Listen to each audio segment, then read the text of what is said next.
Chapter 10. Walker was so worried about Myra, he came running over to her house before she left for work.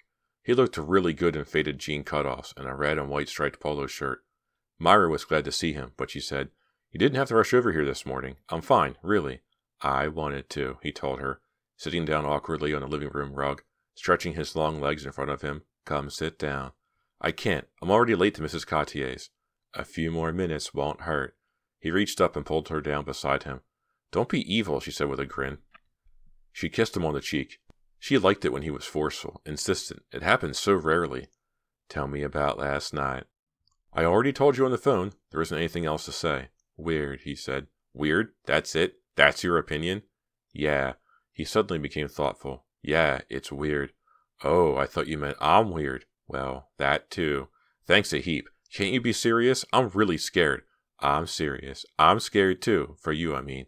It must be so weird to wake up someplace outside. Not just outside, on Fear Street. You know, I have an idea." He scooted back against the couch.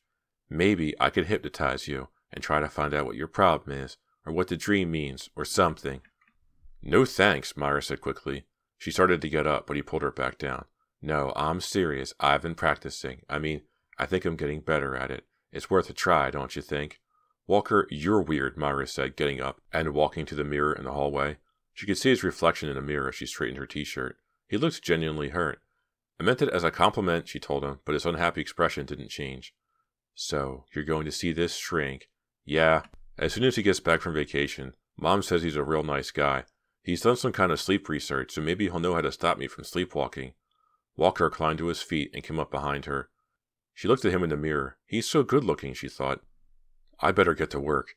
She suddenly wasn't sure she could trust herself all alone in the house with him. She had the feeling that if he put his arms around her now, or kissed her, she'd never get to Mrs. Cottier's. But he didn't. He looked at her reflection in the mirror for the longest time. Then he asked, "Can I walk you to work?" "Yeah, thanks." She wondered if he could see how disappointed she was. The black cat stared up at Myra, tilting her head, the yellow-green eyes seeming to grow larger. "Hazel," Myra said, "where is Mrs. Cottier?" The old woman hadn't answered the door. Myra had let herself in after knocking several times. She had been greeted by the cat, a wary greeting, as if Hazel were suspicious of Myra's intentions. "Mrs. Cottier? Mrs. Cottier?" No response. "Maybe she's upstairs," Myra said aloud. The cat headed to the stairs as if she understood what Myra had said. "Mrs. Cottier?" Myra called. There was no response, so she climbed the stairs. The door to Mrs. Cottier's bedroom was open. Myra peeked inside. The room was empty, but Myra could see that the bathroom door against the far wall was closed. Myra stepped into the room. "Mrs. Cottier?" She could hear the shower going in the bathroom. So that's where Mrs. Cottier was. Myra turned to leave when something on the dresser caught her eye. She walked over to it. It was a black candle in a black candle holder.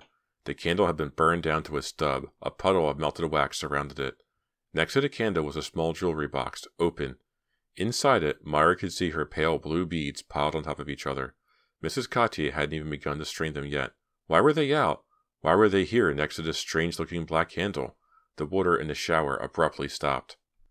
"I'd better get out of here before she sees me," Myra thought. She turned and hurried silently from the bedroom.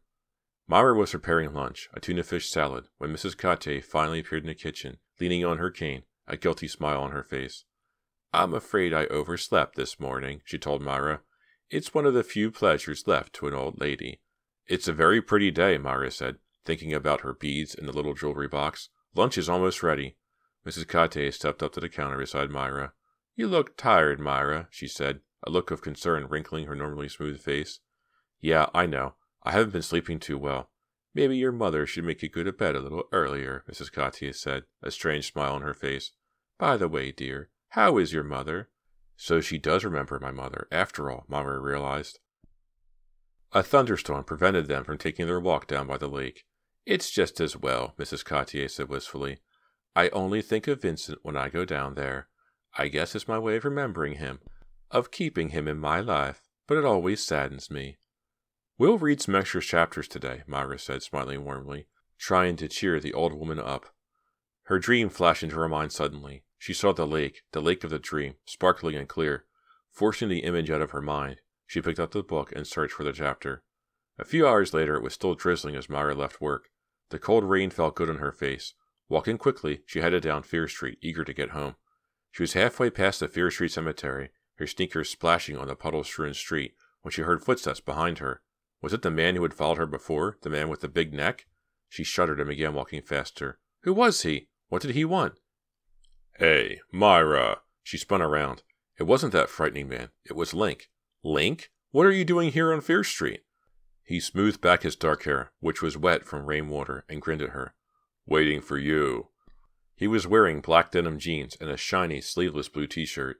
His arms and chest were very tanned. She didn't return his smile. Link, don't start. I don't want... No, just kidding, he said, hurrying to catch up to her. I had a delivery to make. Then I saw you come out, so... She looked behind him to the red pickup truck in the middle of the street. Link had left the door on the driver's side wide open. Is that your truck? Well, then let me drive it for deliveries, he said, grinning again. Want to go for a ride? He reached for her hand, but she pulled it away from him. No, I don't think so. She suddenly thought of Walker. She wondered what he was doing right this moment. She decided to call him as soon as she got home. I'll give you a lift home. Come on, Myra. It looks like it's going to start pouring again. No, she insisted. I'll just drive you home. I won't say a word. Promise. Myra hesitated, looking up at the darkening sky. You promise you won't ask me out or anything, Link? He raised his right hand as if swearing to it.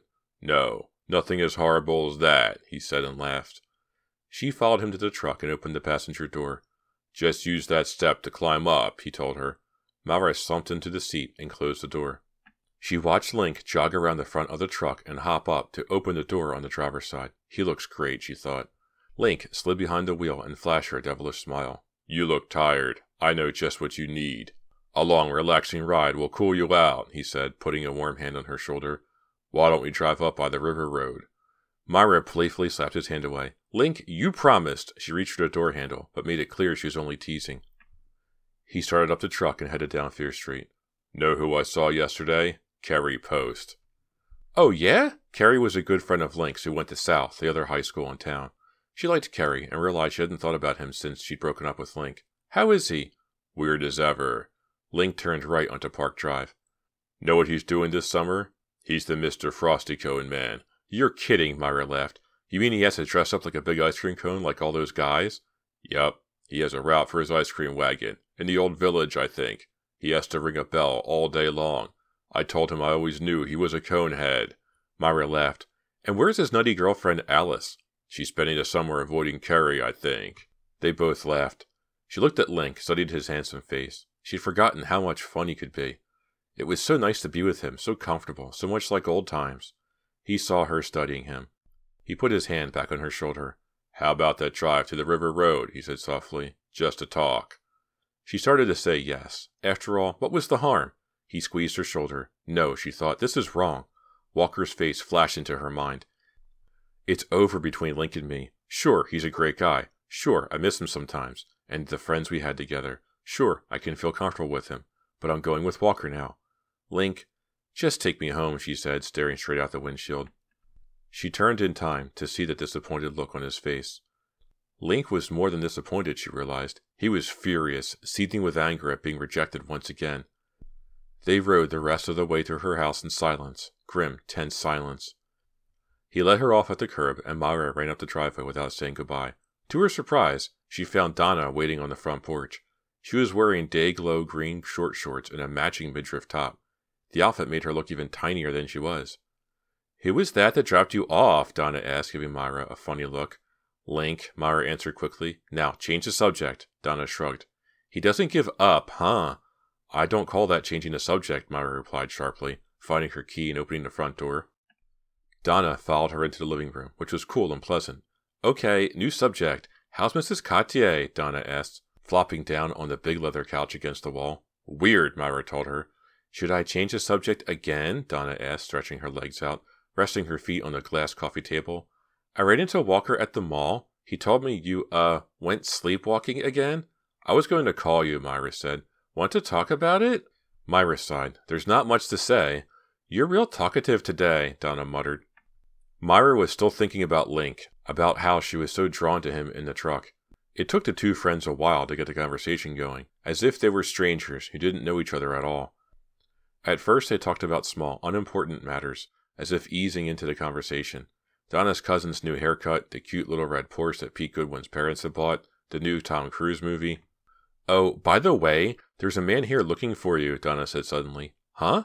"Said his name was Cal something or other. Do you know him?" "No," Myra said, feeling of dread starting to build in her stomach. "What did he want?" "I don't know. He came walking up to the porch while I was waiting for you. A big guy, really big with huge muscles and a neck out to here." "Oh no. Myra, are you okay? You look so pale." "Yeah, I'm okay, I guess." "How did he find out where I live? Did he say?" "Oh, yeah, he said Mrs. Cotier gave him the address." "Mrs. Cotier? This Cal knew Mrs. Cotier? Why did she tell him Myra's address?" "What did he want?" "He didn't say. I told him you weren't home. I hope I did the right thing," Donna said. "He was kind of creepy." "Yeah, he is," Myra said.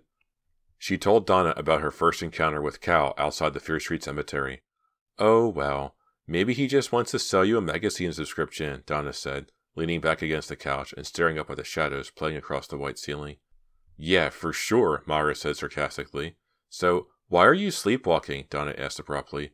It took Myra a few seconds to change gears. "Wish I knew," she replied after a bit. "I saw a movie where this woman sleepwalked every night," Donna said, scratching her knee. "Oh, nice," Myra groaned. "I guess you're going to tell me about it, right?" "Right. She sleepwalked because she wanted to kill this guy." "Donna, please.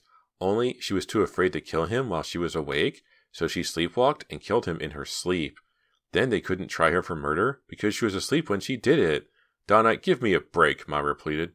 "Maybe you like to kill somebody," Donna suggested. "Yes, you," Myra said, walking over to where Donna was sitting.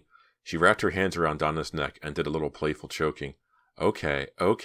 "What's your theory?" Donna asked. "My theory? About your sleepwalking."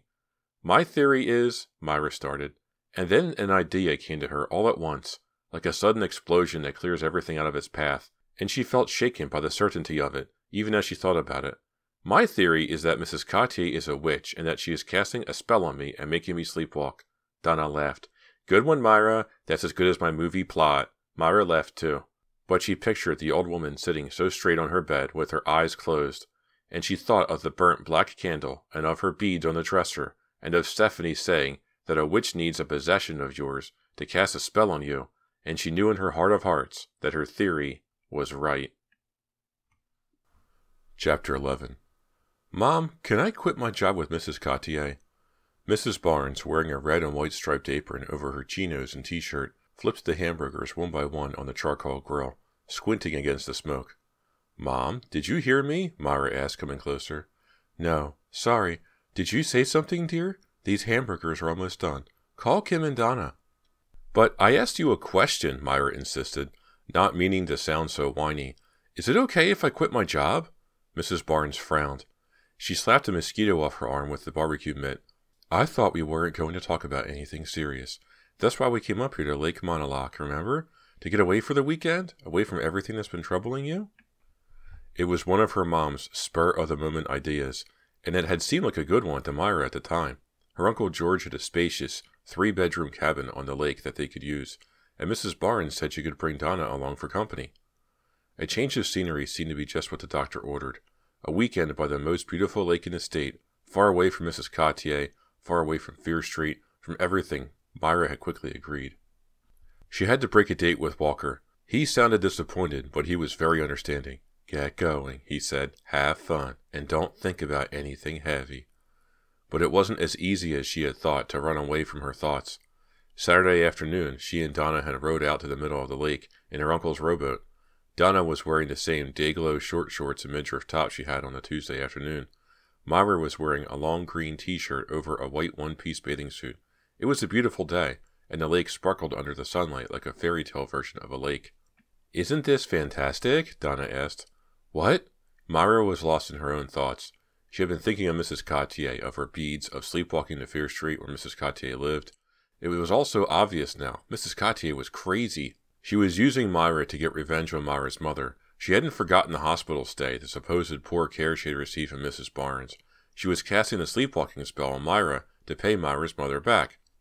"I have to do 2 things, she told herself. "I have to get my beads back, and I have to quit my job to get as far away from Mrs. Cotier as possible." She suddenly realized that Donna was standing up in the rowboat. "Donna, what are you doing?" Donna laughed. Just trying to get your attention? I've been talking to you for the last 5 minutes? I don't think you heard a word I said.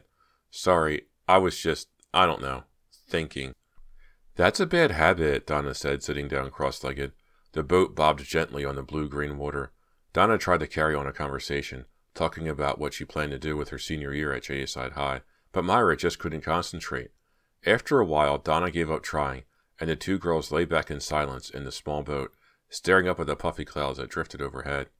Myra spent the rest of the afternoon alone in the cabin, trying to rest. When she emerged that evening, Donna was playing with Kim along the pebbly shore. Her mother was tending the smoky barbecue. So, can I quit my job? Myra asked. We really do need the money, Mrs. Barnes said, concentrating on the blackening hamburgers. It's such an easy job, Myra. Why do you want to quit? Why? What could Myra say? She couldn't tell her mother the real reason she wanted to quit. Mrs. Cotier is a witch. She's casting a sleepwalking spell on me. Oh, that would go over really big. Her mother would laugh for weeks over that one. I just want to quit. Pretty lame. Stick with the job, Mrs. Barnes said, closing her eyes as the wind shifted the smoke toward her face. It's not like you to be a quitter. Just think of all the new clothes you'll be able to buy before school in the fall. But, Mom, I think the job has something to do with my sleepwalking, Myra said. She hadn't intended to say it, and regretted it immediately. Mrs. Barnes gave her an exasperated frown. If you're going to start sleepwalking every time you take a job, you're going to have a very hard time in life, Myra. That's not what I meant, Myra stammered. Oh, never mind. She turned and began walking quickly away to call Donna and Kim for dinner. She felt very foolish. Kim and Donna were on a narrow, sandy ledge of beach along the shore. They had been joined by a friend Kim had made, a boy named Andy, 2 or 3 years younger than Kim. They were busily digging a deep hole in the sand. As Myra approached, Kim jumped up and dropped her sand shovel. Watch this, she said to Donna and Andy. Guess who I am?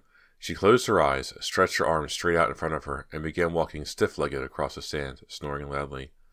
I get it. You're Myra, Donna cried, trying unsuccessfully to stifle her laughter. That's not funny. Don't encourage her, Myra snapped angrily. Donna shrugged. Kim lowered her arms and opened her eyes. It is so funny, stupid. Kim, don't call me stupid. Listen, I'm afraid it's time for Andy to go find his parents. It's dinner time. What's this? Andy said, grinning at Myra. He had a red plastic car in his hand. Suddenly, he pulled his arm back and heaved the car into the water. Myra watched as the car hit with a splash and then coasted over the gentle, lapping current. It floats, Andy said with some pride. No! Myra shrieked, startling everyone. Staring at the little red car in the water, she held both hands over her ears as if trying to shut out the world. No! No, no, no! She cried. Mrs. Barnes dropped her spatula and came running down to the beach. What's the matter, Myra? No, no, no, no! It took several minutes to calm her. Even then, Myra couldn't explain why she had screamed. Chapter 12. Donna, you're late, Donna shrugged. Sorry, I had to do some chores for my mom. She was wearing a faded Hard Rock Cafe t-shirt and jean cutoffs. It's really nice of your mom to let me borrow the car. Well, she carpools to the hospital some mornings. Myra glanced nervously at her watch, then handed Donna the car keys. She said the tank is full. It's such a drag having an orthodontist all the way over in Waynesbridge, Donna said. There's no bus that lets me off anywhere near his office. Thanks again. She started out the door, then abruptly turned back. How are you feeling? Me? Fine, Myra answered quickly. Good. You look kind of nervous or something. No, it's just that I'm late for work. Sorry again, Donna said. You can tell Mrs. Cotier it was my fault. Then she probably cast a spell on you too, Myra said. She meant it to be funny, but it came out very serious. Are you sure you're okay? Donna held the screen door open, half in, half out of the house. Yeah, I guess. I don't know what happened to me up at the lake. I was just overtired, I guess. You haven't been sleeping? I'm afraid to sleep, Myra confided. I'm afraid that if I fall asleep, I'll have the dream again. And if I have the dream again, I'll sleepwalk again. So you force yourself to stay awake? Yeah. That's weird, Donna said, shaking her head sympathetically. Yeah, it's weird all right, Myra said with some bitterness. She looked at her watch again and playfully but forcefully pushed Donna out the door. Go to your orthodontist. Now I'm really late. Okay, I'm going. You know, Myra, maybe you should quit this job. My mom won't let me. Myra pulled the front door closed behind her and followed her friend down the walk. How about giving me a lift? It's starting to rain. Sorry, no room, Donna cracked. Myra didn't smile. Hey, it was a joke. Pretty lame, Myra said sullenly, yawning. You're no fun when you don't sleep, Donna said, pulling open the door to the Toyota and sliding behind the wheel. It's not a fun summer, Myra said wistfully, glancing at her watch, thinking about the old woman waiting for her in that creepy house by the lake. As she climbed out of the car and said goodbye to Donna, Myra saw Mrs. Cotier watching her from the front door. Good morning, Mrs. Cotier, she called. But the old woman seemed to be staring at Donna and didn't respond. Myra hurried up to the front stoop. Mrs. Cotier was dressed all in white, a long-sleeved white blouse over a pleated white skirt. With her jet black hair and rosy complexion, she looked about half her age. Myra, I need to talk to you, she said, leaning on her cane with one hand, pushing open the screen door with the other. I'm really sorry I'm late, Mrs. Cotier, Myra stammered, stepping into the house, which was cool despite the heat of the day. I had to wait for my friend, and... That's okay, Mrs. Cotier said quickly. She turned and slowly walked past the cluttered living room to the kitchen. I have something to tell you. Is she going to confess about casting a spell on me? That was Myra's first thought. Is she going to fire me? Her second thought. A feeling of dread formed in the pit of her stomach. She suddenly felt very cold. Why was it so chilly in this house? The temperature was at least 85 outside. Mrs. Cotier leaned against the kitchen counter and smiled. I'm going to be going away for a few days. Oh! The words just slipped out of Myra's mouth, a quiet cry of surprise. That wasn't what she had been expecting Mrs. Cotier to say at all. My sister isn't well. I'm going up to Vermont to check on her, Mrs. Cotier continued, fussing with the front of her white blouse. So you won't be needing me? Myra asked, trying not to sound happy about it, but inside she was jumping up and down for joy. Well, I can't take Hazel with me, so I'd like you to come feed her every day. And while you're here, you can take in the mail and water the plants. Sure, that's fine, Myra exclaimed. She'll be gone, she told herself. Gone, gone. Maybe for those few days I'll be able to sleep peacefully again. Of course, I'll pay your full salary, Mrs. Cotier said, heading to the sink. Oh, thanks. I'll pay you to go away, Myra thought. That's very generous of you, Mrs. Cotier. Well, I know you'll take good care of Hazel and the house while I'm away. Hazel stared up doubtfully at Myra. The cat was staying close by Mrs. Cotier's ankles this morning, as if she knew her owner would soon be leaving her. Yes, I'll come every day without fail, Myra said. When are you leaving? She hoped she didn't sound too eager. Tomorrow morning. My sister's husband is driving down today to pick me up. Leaning on her cane, Mrs. Cotier moved to the sink. Gracious, I forgot I was in the middle of something here. She picked up a heavy meat cleaver, the kind Myra had only seen at the butcher's shop, and began chopping away at something, raising the meat cleaver high and bringing it down hard with a loud crash. Myra moved closer to the sink to see what the old woman was cutting with such ferocity. Then she sank back, groaning, feeling sick. It looked like a human hand. Mrs. Cotier, a strange smile on her face, turned and caught Myra's expression. Myra, what's the matter? She asked, holding the cleaver high, about to bring it down again. That thing you're chopping, Myra pointed. Mrs. Cotier laughed. What's the matter? Haven't you ever seen pig's knuckles before? My sister loves pig's knuckles. She turned back to her work. Pig's knuckles? They didn't look like that, did they? Chop, chop, chop. Mrs. Cotier had such a gleeful expression on her face as she raised the cleaver and brought it down. Chop, chop, chop. Feeling tired and unsettled after work, Myra walked home in the warm rain. She fumbled with the keys, then let herself into the house. Mom, are you home? She called. No reply. She walked into the kitchen and looked up at the brass clock over the sink. 4:30. Kim would be home from day camp in half an hour. As she opened the refrigerator to look for a cold drink, the phone rang. She picked it up after the first ring. Hi, Myra. It was her mother. I'm still at the hospital. There's been an accident. Myra suddenly felt cold all over. An accident? Yes, Donna.